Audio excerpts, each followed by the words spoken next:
श्री राधे हर हर महादेव। जय माता महालक्ष्मी। इस वर्ष अक्षय तृतीया का महापर्व 10 मई दिन शुक्रवार को पड़ रहा है और ऐसा सभी जानते हैं कि अक्षय तृतीया माता लक्ष्मी के आगमन का एक विशेष दिन है और यह दिन इस बार शुक्रवार का, तब तो बहुत ही महत्व बढ़ जाता है। अक्षय तृतीया के दिन दान पुण्य कार्य खरीदारी का अपना एक विशेष महत्व है। इस दिन पूजा पाठ दान धर्म करने से धन दौलत की कभी कमी नहीं होती और इस दिन व्रत रखना अत्यंत फलदायी होता है। यदि आप इस दिन व्रत रख रहे हैं तो यह पौराणिक कथा अवश्य सुनें।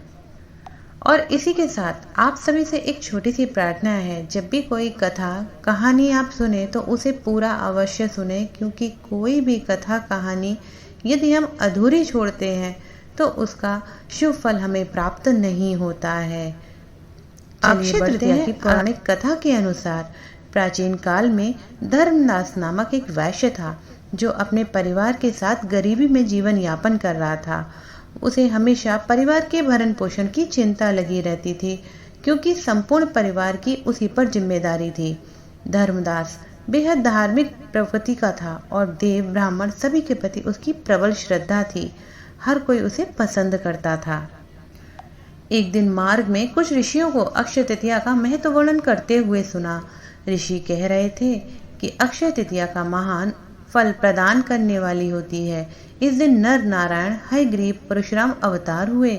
ऐसे में इस शुभ दिन किए जाने वाला दान हवन पूजन आदि कर्मों का अक्षय फल प्राप्त होता है, अर्थात ऐसा फल जिसकी कभी समाप्ति नहीं होती।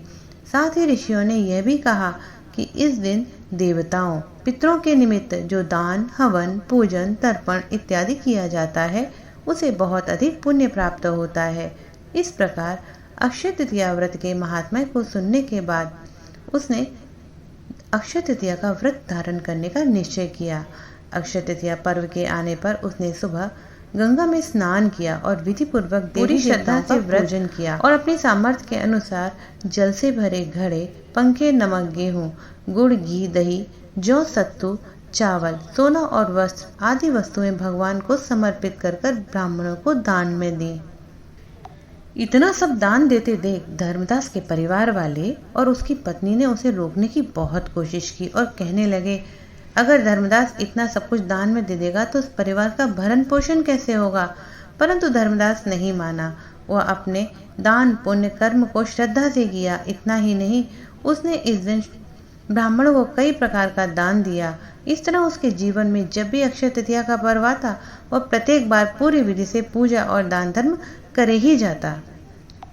वृद्ध होने के साथ साथ अनेक रोगों से ग्रस्त होने लगा। बाद में उसने अक्षय तृतीया का उपवास किया, साथ में धर्म कर्म दान पुण्य भी किए। कहते हैं अक्षय तृतीया पर किए गए पुण्य के कर्म के कारण यह वैश्य अगले जन्म में कुशावती का राजा बना।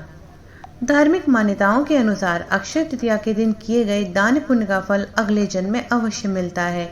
इसलिए धर्मदास को नया जन्म एक धनी राजा के रूप में प्राप्त हुआ। ही नहीं, यह राजा इतना धनी और प्रतापी था कि त्रिदेव भी उसके दरबार में अक्षय तृतीया के दिन ब्राह्मण का वेश धारण कर शामिल हुए।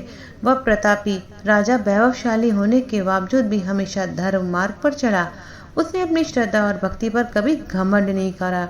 माना जाता है कि यही राजा आने वाले जन्मों में भारत के प्रसिद्ध सम्राट चंद्रगुप्त के रूप में प्रसिद्ध हुए। ऐसा महान फल देने वाली अक्षय तृतीया की तिथि पर आप सभी सदैव आनंदित रहें, सदैव आपका मंगल हो।